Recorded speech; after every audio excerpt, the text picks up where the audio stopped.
6 ತಿಂಗಳಾಗಿದೆ. ಇವತ್ತು ನಮ್ಮ ಜಿಲ್ಲೆಯ ವ್ಯವಸ್ಥೆ, ನಮ್ಮ ಸಹಕಾರಿ ಇಲಾಖೆಯ ವ್ಯವಸ್ಥೆ ಯಾವ ರೀತಿಯಾಗಿದೆ ಅಂತ ಹೇಳಿದ್ರೆ, ನಾವು ಯಾರು ಸಹ ಸಹಕಾರ ಸಂಘಗಳ ಚುನಾವಣೆಯಲ್ಲಿ ಕಂಟೆಸ್ಟ್ ಮಾಡಬಾರದು, ನಾವು ಯಾರು ನಿಂತ್ಕೊಳ್ಬಾರದು. ನಮ್ಮ ಜೆಡಿಎಸ್ ಪಕ್ಷದ ಕಾರ್ಯಕರ್ತರು, ಬಿಜೆಪಿ ಪಕ್ಷದ ಮುಖಂಡರು, ಕಾರ್ಯಕರ್ತರು ಯಾರು ಸ್ಪರ್ಧೆ ಮಾಡಬಾರದು. ಅದರಲ್ಲಿ ಯಾರಿಗೂ ಸಹ ಅವಕಾಶ ಆಗಬಾರದು. ಮಾಡಿರ್ತಕ್ಕಂಥ ತಪ್ಪಾದ್ರೂ ಏನು ಡಿಸ್ಕ್ವಾಲಿಫಿಕೇಶನ್ಗೆ ನಾವೆಲ್ಲ ಅನುಭವಿಸ್ತಾ ಇರ್ತಕ್ಕಂಥದ್ದು ಬಹಳಷ್ಟಿದೆ. ಈ ಸಹಕಾರಿ ಸಂಘದ ಒಳಗಡೆ ಪ್ರಸನ್ನ ಅವರು ಬಹುಶಃ 3 ವರ್ಷಗಳ ಕಾಲ ಮೈಮೂಲ ಅಧ್ಯಕ್ಷರಾಗಿದ್ರು. ಅವ್ರ ತಾಲೂಕಿನಲ್ಲಿ ಅತಿ ಹೆಚ್ಚು ಹಾಲು ಉತ್ಪಾದನೆ ಆಗ್ತಾ ಇದೆ. ನಮ್ಮ ಹುಣಸೂರು ತಾಲೂಕು ಜೊತೆಗೆ ನಮ್ಮ ಪಿರಿಯಾಪಟ್ಟಣ ತಾಲೂಕು, 2 ತಾಲೂಕುಗಳಲ್ಲೂ ಸಹ ಅತಿ ಹೆಚ್ಚು ಹಾಲು ಉತ್ಪಾದನೆ ಆಗ್ತಾ ಇದೆ. ರೈತರಿಗೆ ಪ್ರೋತ್ಸಾಹವನ್ನು ಹೆಚ್ಚಿಕೊಟ್ರು. ಹೆಚ್ಚೆಚ್ಚು ಹಾಲು ಉತ್ಪಾದಕರ ಸಹಕಾರ ಸಂಘಗಳನ್ನ ಪಕ್ಷಾತೀತವಾಗಿ ಮಾಡಿದ್ದು ನಮ್ಮ ತಪ್ಪು ಅಂತ ಕಾಣಿಸುತ್ತೆ. ಬಹುಶಃ ನಾವು ಪಕ್ಷಾತೀತವಾಗಿ ನಾವು ಸಹಕಾರ ಸಂಘಗಳ ಚುನಾವಣೆ ನಡೆಸಬೇಕು ಅಂತಕ್ಕಂಥ ಹೊರಟ್ರಿ ನಾವೆಲ್ಲ, ಅದ್ಯಾವ್ದು ಇವತ್ತು ಕಾಣಿಸ್ತಾ ಇಲ್ಲ ನಮ್ಮ ಕಣ್ಣಿಗೆ. ಬಹುಶಃ ನಾವು ತಪ್ಪು ಮಾಡಿದ್ದಾರೆ ಅಂತ ಕಾಣಿಸುತ್ತೆ.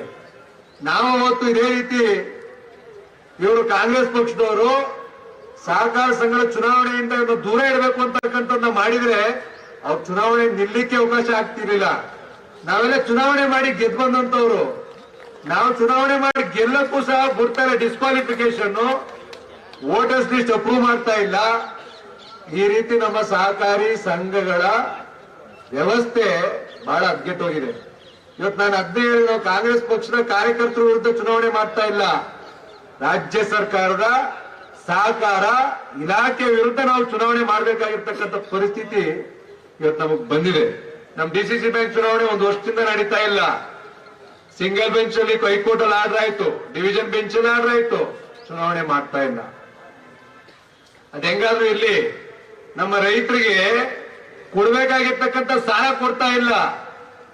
ಇವತ್ತು ನಾವು ಗೆಲ್ಲಬೇಕು ಅಂತ ಹೇಳಿದ್ರೆ 2 ಅವಕಾಶ ಇದೆ ನಮ್ಗೆ ಸಹಕಾರಿ ಸಂಘಗಳ ಚುನಾವಣೆ ಎದುರಿಸಬೇಕು ಅಂತ ಹೇಳಿದ್ರೆ. ಒಂದು, ಕುಮಾರಣ್ಣ ಅವ್ರು ಮಾಡಿರ್ತಕ್ಕಂಥ ಸಾಲ ಮನ್ನಾವನ್ನ ಪ್ರತಿ ಮನೆಗೆ ತಲುಪಿಸ್ತಕ್ಕಂಥ ಕೆಲಸವನ್ನ ಮಾಡಬೇಕು.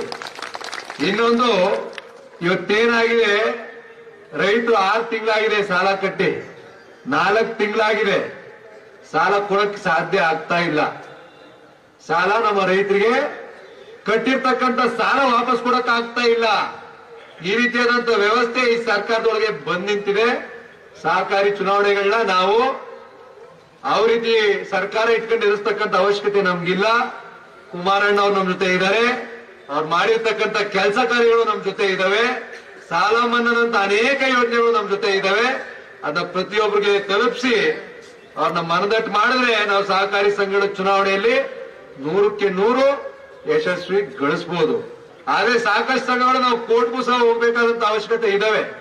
ಚುನಾವಣೆನೇ ಮಾಡ್ತಾ ಇಲ್ಲ. ಸಾಕಷ್ಟು ನಮ್ಮ ಪ್ರಾಥಮಿಕ ಕೃಷಿ ಪತ್ತಿನ ಸಹಕಾರ ಸಂಘಗಳು, ಹಾಲು ಉತ್ಪಾದಕರ ಸಹಕಾರ ಸಂಘಗಳು ಚುನಾವಣೆನೇ ಮಾಡ್ತಾ ಇಲ್ಲ.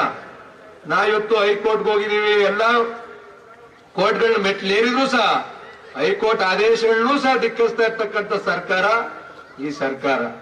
ಇದ್ರ ಜೊತೆಗೆ ಇವತ್ತೇನು ಹಲವಾರು ದಿವಸಗಳಿಂದ ನಾವು ನೋಡ್ತಾ ಇದ್ದೇವೆ, ನಮ್ಮ ಜೆಡಿಎಸ್ ಪಕ್ಷವನ್ನ ತೊರೆದು 12 ಜನ ಶಾಸಕರು ಹೋಗ್ಬಿಡ್ತಾರೆ ಕಾಂಗ್ರೆಸ್ ಪಕ್ಷಕ್ಕೆ ಅಂತಕ್ಕಂಥ ದಿನನಿತ್ಯ ಟಿವಿ